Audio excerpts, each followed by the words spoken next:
How do we get it all done? So, in this episode, Nate and I are tackling the question that's most likely relatable to you in your world.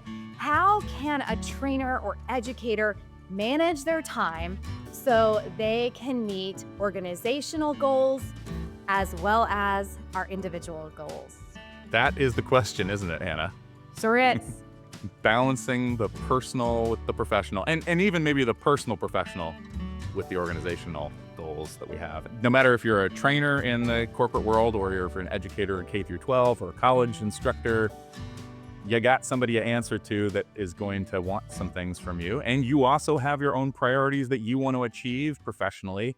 And sometimes there is not enough time to do both. And let's be real, often we are the trusted advisor for a lot of different projects or content. And so we are constantly getting emails or pings from different colleagues asking questions. And we want to be that trusted advisor. We want to be able to answer all those questions. But at the same time, we're creatives and we need to be able to block out the noise so that we can focus our efforts on the most important things. So, how much of the noise is affecting our focus?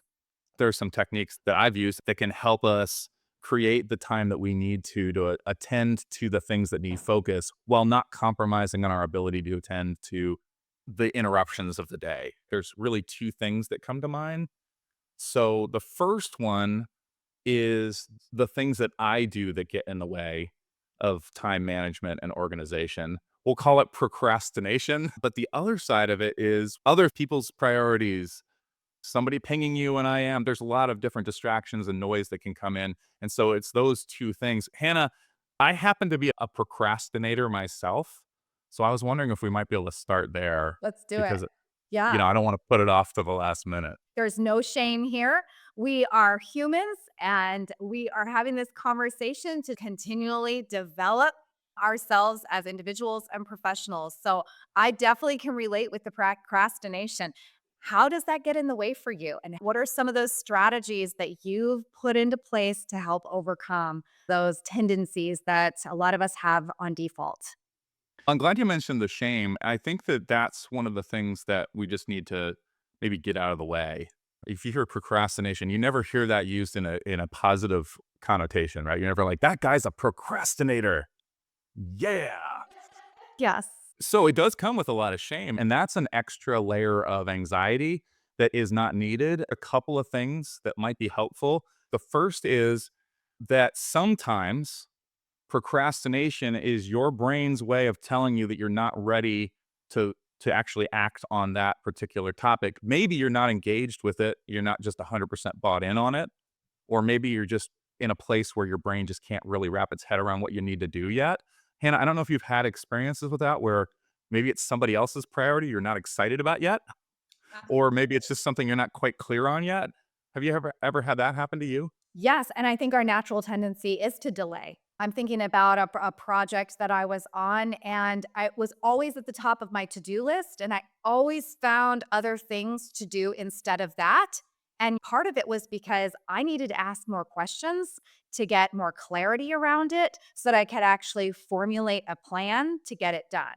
And that was the stopping place. It seemed like this big, daunting project instead of asking those questions, connecting with those partners to figure out how can I scaffold this down into a plan to Yeah. make it actionable for myself. I just kept putting it off. And so I wonder if there's a lot of us out there who do that too. That's a great suggestion is just ask more questions because there's a place where somebody else's priorities might very quickly become my priorities if I do understand the why behind the priority and how it maybe connects to the organizational goals or the goals of the administration. If we're asking questions really for clarity and understanding the purpose and the why and really the person's goals behind it, sometimes there's clarity and suddenly there's an aha moment. And now we're very motivated to get that piece done because we know we can show up well. Sometimes there's a to do on our task list and we don't quite know how to do it. And Mm. so that's the other piece that's our resistance block. If we can identify what we need to learn or who we need to partner with or what platform we need to learn. Sometimes it's that's blocking us. And so scaffolding it down for what do I need to learn in order to do the how, there's that piece too. So, That kind of goes back into the shame bit too, Hannah. Am I too afraid to ask for help? yes. Yes. And sometimes, though, it's on us. There is YouTube. There are resources. I know our organization had a wonderful, robust internal LMS where we could find a lot of resources on more of the how to's with some of our technical pieces. So we need to be able to recognize, oh, I need to teach myself how to do this in order to accomplish it. And sometimes I think that's where we go, "Oh, I don't wanna do this." If I'm not 100% on board with the strategic priorities, or I'm not 100% understanding what it is that somebody else wants out of this particular topic, sometimes it doesn't matter. Sometimes you just got to do it. Stephen King, he's written many, many books. This is one of my favorites called On Writing.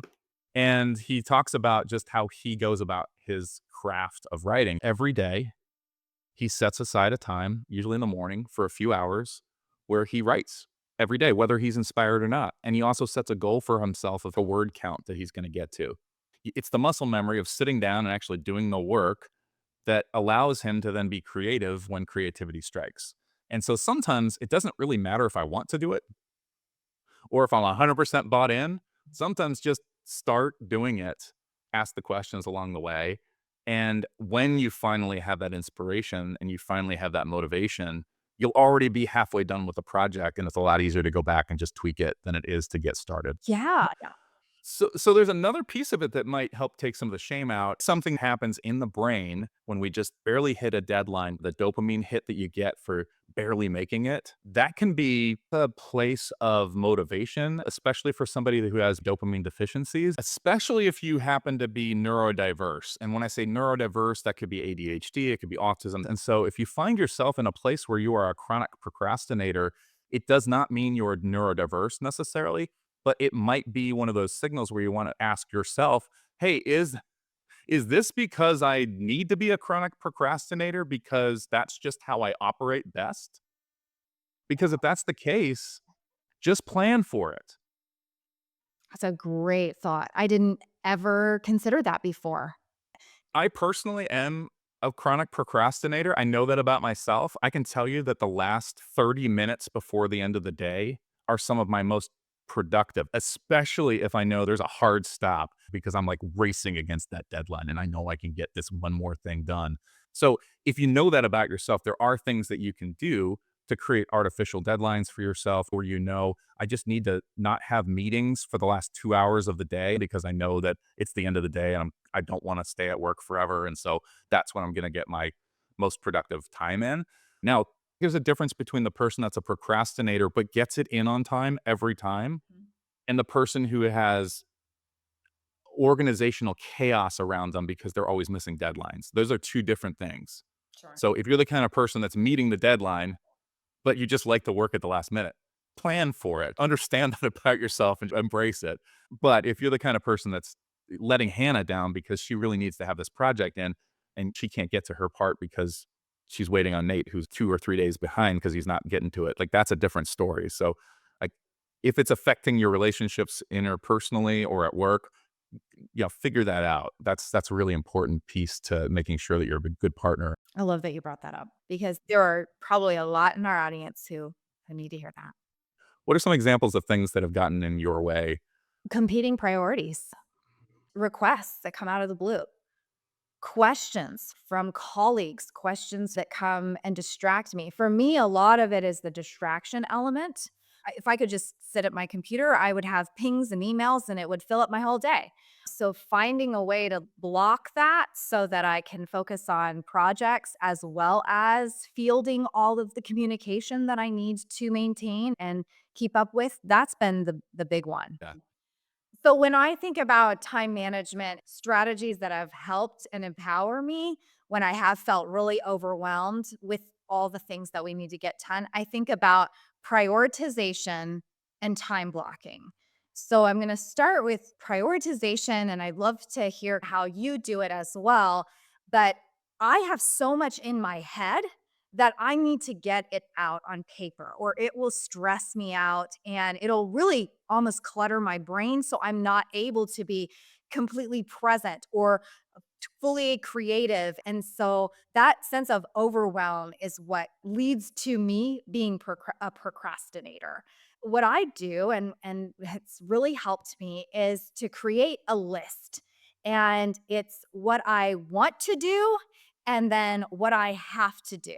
I make one large list and I sort after the fact, but as I'm making that list, I keep asking myself, what else?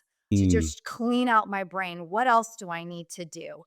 Unfinished tasks, projects, ideas, what communications I need to send, what posts I need to put out with my networking, making sure that I've got that on the list as well. I need to connect with these people.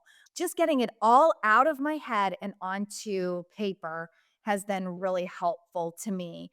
And then looking at that list and sorting through it. What is most important? And that becomes first. And that isn't necessarily what's most urgent all the time. Mm. Sometimes what's most important is that big project that I've been putting off for so long. And I allow all these urgent crises to prevent me from actually getting the daunting project done. What Yeah. about you? What are some of the strategies that you've used when you're prioritizing and thinking through this? A couple of years ago, I was introduced to Ivy Lee, a journalist from the early 1900s, and he had a very similar technique where every day he'd write down 6 things that he needed to do, and he'd rank them in priority order, and then he'd do the first one, and then the second one, and then the third one, and if he didn't get to number 5 or 6, that was the first thing on the next day, and he'd just go through that, and that's how he'd actually organize his day. I feel like that was such a game changer for me. It really is very simple technique of just writing things down and then crossing them out. I like that Ivy, was it Ivy Lee?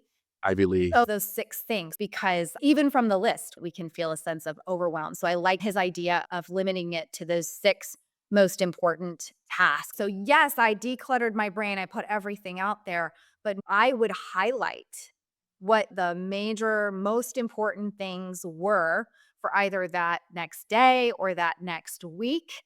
And that's how I helped myself even sort between, okay, what on this big list of things should I tackle today or I should tackle next week? Research shows that if you write down a goal, you're 42% more likely to actually achieve that goal. That's actually a study by Gail Matthews. And so I love that you're thinking about not just the things that are big projects, but even the little things like, I really want to write a post today. I really want to reach out to Nate and connect. I'd say the only thing that I do a little different is in addition to writing down those goals every day, I've also written out whatever my organizational and personal goals are for the year, the big organizational goals. And and then sometimes I'll just look at the things that I'm doing and say, "Does that actually relate to this?"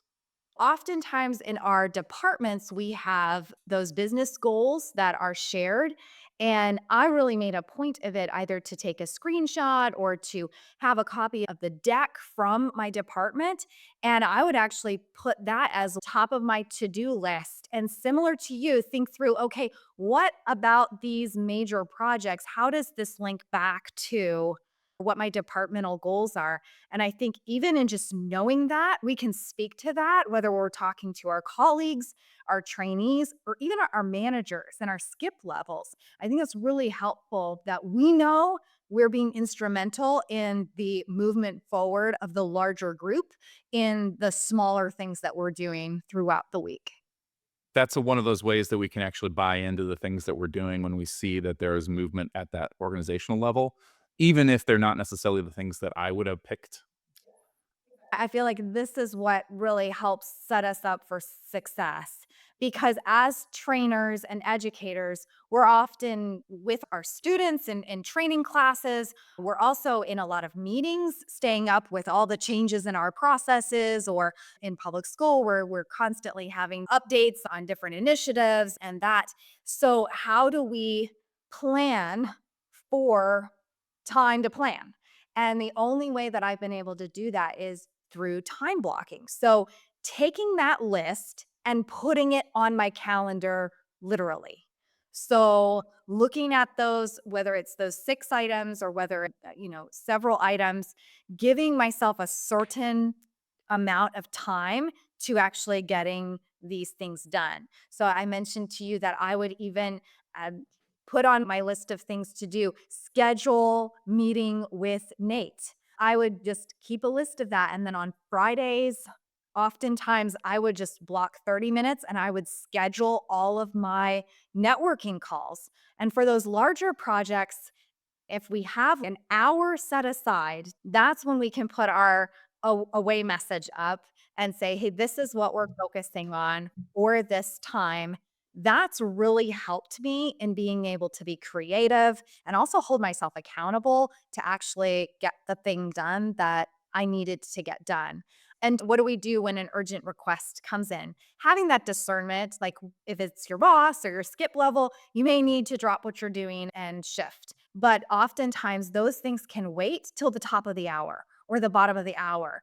And so that's how I've been able to work around all of the urgent pings or the questions that come in. Okay, I'm going to check email and IMs first thing in the morning, and then again at 10 o'clock, and then again at noon, and then again at 2, so that I also have the time to create the training program, to Yeah. learn the new platform, to dig into the product content, to design the creative activity, because I can't do that and be distracted at the same time. We like to say multitasking is great, but it's really not something that our human brains can properly do because multitasking is not efficient. It's really task switching when we're IMing someone and then we're getting back to, okay, this big deck that I'm having to prepare for this meeting, that task switching ends up robbing us of so much time.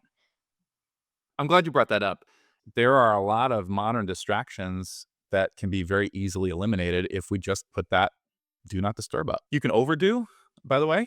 So I've had some coworkers that there's literally no time on their calendar. Okay. You're like, hey, I'm trying to book a meeting with you, and every single minute of the day is filled with something. And I don't know that's necessarily a good place to be either, because you do need to have work to collaborate, and people do need to find time on your calendar to contact you. So I would say that time blocking should be done. I don't know that there's a rule of thumb on it, but like Balance with there's a balance. balance. Yes. Keep open time on your calendar because you also know you work in a world where people are gonna need you. And also block free time. Let's be real. That's also something that I think is really important. I had a coach who encouraged me to step away from my desk and take a walk every day. And I needed to block that in order to make it happen. And sometimes that was when I would connect with some of my people, but with on the phone while I was walking, getting Yeah. my vitamin D in the sunshine. So there are some things that you can do at the same time to make it work. You don't have to suffer your way through. The other distraction that I think we probably wanna talk about, I don't know what your experience has been with the distraction of modern technology and Facebook or social media. Have you had any experience there? Do you have any recommendations on how we maybe even just put that aside? I heard this from Marie Forleo. She has shared that we should create before we consume. And that really hit home for me because if you think about it, what's the first thing so many of us do when we wake up in the morning? We consume, right? And we often consume content that's not going to empower or uplift us, giving ourselves permission to look at it at certain times. Like after we've created something, then we can enjoy it. We can be more present with it. We don't feel as guilty for engaging in it. I know for me, I really like to be active on LinkedIn. And so oftentimes I would give looking on LinkedIn as my reward for completing something or give myself a break after I have finished a training. Okay, congratulations, me. I finished the training for the day. Now I'm going to take 10, 20 minutes and check LinkedIn and browse that. Giving yourself permission to own your calendar and to take back the time and to block it out and to prioritize appropriately, I think is meaningful. And I'm not sure if you've ever used the Eisenhower Matrix. Have you ever No, used that one? tell me more about the Eisenhower Matrix. Tell us about that. So you may have heard of it, but just not known that it was an Eisenhower matrix. So you basically a task falls into one of these four quadrants, and so there's an urgency matrix. So like these things are urgent, and then there's an importance matrix. So there are some things that are urgent, but they're not important. There are some things that are urgent and important. There are some things that are important but not urgent, and then there's some things that are not urgent and not important. We could even color code our tasks You could color code based your on that. tasks. Yes. That's a remarkable idea. Yeah, so if you think about your tasks, you can look at those things. So if there's something that's urgent and important, do it. That should be at the top of the list. Do it right away. Just knock it out because you know it's important and it actually has some time around it that it needs to get done. Put that at the top. And that'll help with your stress level too. Right. Because now you know that that deadline is not going to be missed. If there's something that is important, but it's not urgent, that's one of those things where I think the time blocking that you're talking about, even if it's next week or next month, putting it on the calendar saying, I know this is going to take me some time to do. It's going to take a couple hours. So I'll schedule some time for it on Thursday or next week or next month or whatever it is, right? It's okay. I can defer that. So we'll say do is the first one. I can defer something that's important but not urgent. If there's something that is urgent but it's not important, is there a way to delegate that? That's not always the case. Sometimes you got a task and it's like, "Nope, the buck stops here. You gotta do it," right? So that's fine. Now it's also important, I would say, right? Because you've been told that you have to do it, so now it's important. But if it is urgent, but it's not important, is there somebody else on the team that can do it, help that you can get? Or is there some way to outsource it? And the last one, this is something that I think takes a little courage, is things that are not important and not urgent, delete them. Yes. Or have that conversation with your manager and be really keen on what your organizational and departmental goals are. And if Yeah. this task or this action does not align directly with where you're headed, having that conversation to say, hey, can I take this off of my list? Sometimes we as educators, we just do because we've been told to do. And we take orders rather than really thinking through, is this just action oriented or is this strategically moving the needle for me and my team, for me and my department? And often having that conversation with yourself and or your manager is what we need to have. Yeah. And I think that's where the having those organizational goals at the top and understanding how things connect.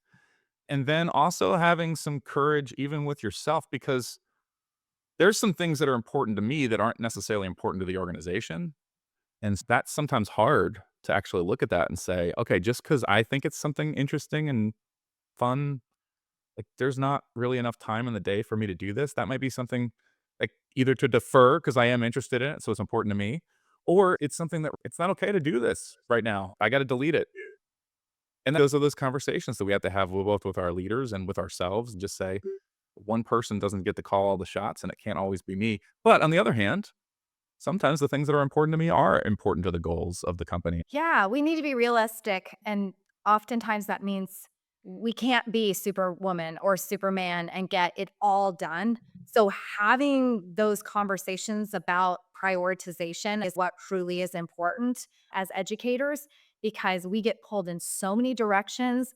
And I think because of our hearts and of our intention of why we're in this industry, we can often get ourselves pulled into things that aren't necessarily the most important thing that we should be doing. Yeah, we want to help. Yeah, it's our natural inclination.